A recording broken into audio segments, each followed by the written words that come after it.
Sabe, a história da New Coke é muito mais do que só um produto que deu errado. Na verdade, é um dos casos mais fascinantes para a gente entender o poder da emoção e como uma empresa gigante, mas gigante mesmo, subestimou completamente o que a sua marca significava para as pessoas. Vamos mergulhar nessa ideia. Imagina só, e se o maior erro que uma empresa já cometeu se transformasse sem querer no seu maior sucesso? É exatamente essa história que a gente vai desvendar agora. Como um desastre corporativo monumental virou um verdadeiro milagre de marketing. Para a gente entender bem o que aconteceu, a gente precisa voltar no tempo, lá para meados dos anos 80. A Coca-Cola não estava só um pouco preocupada, não. A empresa estava em pânico. Pânico total. Bem no meio do que ficou conhecido como as Guerras das Colas. E o conflito era bem claro. De um lado a gente tinha a Coca-Cola, um ícone americano, aquele sabor clássico que todo mundo conhecia. Do outro lado, a Pepsi, chegando com tudo, se posicionando como a escolha de uma nova geração, com sabor mais doce, mais suave, que vinha ganhando cada vez mais mercado. A estratégia da Pepsi foi simplesmente genial e muito agressiva. O tal do desafio Pepsi colocava as duas bebidas lado a lado, em testes cegos. E o resultado era alarmante para a Coca-Cola. A maioria das pessoas preferiu o sabor mais adocicado da Pepsi. Isso já não era só um problema de marketing, era uma crise de identidade para a Coca.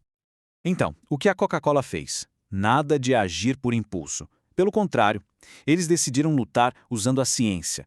Investiram no que se tornou o maior e mais caro projeto de pesquisa de mercado da história. O objetivo era claro: criar uma nova fórmula que vencesse a Pepsi no próprio jogo dela.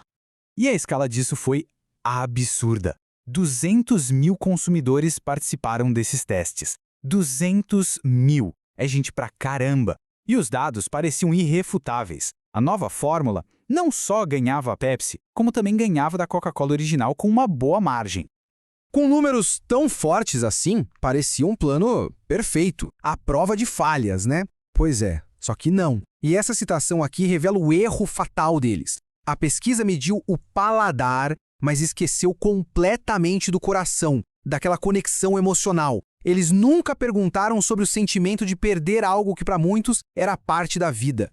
E aí, no dia 23 de abril de 1985, veio o anúncio que chocou o mundo: a Coca-Cola estava lançando a New Coke e, pior, tirando a fórmula original de linha. A reação do público não foi de decepção, foi de fúria, uma fúria imediata, avassaladora. E olha, isso foi muito além de uma simples reclamação. A central telefônica da empresa entrou em colapso. As pessoas começaram a estocar a Coca antiga como se fosse o fim do mundo. Chegaram a receber 12 mil ligações por dia, com gente chorando, gritando com os atendentes. Foi um nível de paixão que a empresa jamais imaginou.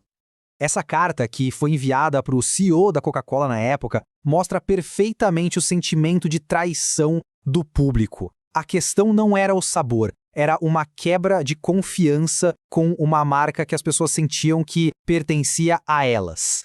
E aqui está o ponto principal de tudo. Para muitos americanos, Coca-Cola não era só uma bebida, era um símbolo cultural, quase sagrado, sabe? Mudar a fórmula não foi visto como uma inovação, mas como um ato antipatriótico, um ataque à própria identidade americana. A pressão pública foi tão gigantesca, tão sem precedente, que a empresa ficou encurralada. Simplesmente não tiveram escolha a não ser se render e admitir publicamente que tinham errado feio. E a reviravolta foi absurdamente rápida. Dá uma olhada nessa linha do tempo. Tudo aconteceu em menos de 3 meses.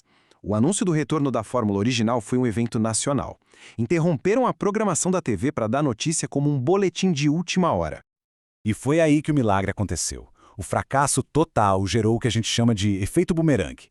A nostalgia, o alívio de ter a velha amiga de volta foi algo tão poderoso que as vendas da Coca-Cola Classic dispararam como nunca. É inacreditável, mas o maior erro da história da empresa acabou virando a sua maior vitória de marketing. Essa saga toda deixou uma lição de negócios que é estudada até hoje nas universidades. Uma lição sobre a batalha eterna entre duas forças muito poderosas: o sabor que um produto tem e o sentimento que ele representa. Claro que com um resultado tão espetacular para a Coca-Cola, uma teoria da conspiração famosa surgiu e, olha, persiste até hoje. Será que a empresa planejou tudo isso? Lançar um produto ruim de propósito só para criar esse drama todo e fazer o público valorizar ainda mais o original? Mas a resposta do presidente da Coca-Cola na época, Donald Keough, foi simplesmente perfeita. Essa frase resume com maestria a natureza totalmente acidental do maior triunfo da empresa. Foi um erro genuíno que, por pura sorte, se transformou num sucesso estrondoso. E a New Coke, a estrela de toda essa confusão? Bom, ela não sumiu da noite para o dia. Foi renomeada, ficou à venda em alguns mercados por um tempo, mas acabou saindo de cena bem discretamente em 2002, virando só uma nota de rodapé na história. No final das contas, a história da New Coke deixa uma lição poderosíssima sobre marcas. A conexão emocional, a memória afetiva, muitas vezes isso vale muito mais do que qualquer qualidade do produto, inclusive o sabor. Eles aprenderam da maneira mais difícil possível que não estavam vendendo um refrigerante, estavam vendendo um sentimento.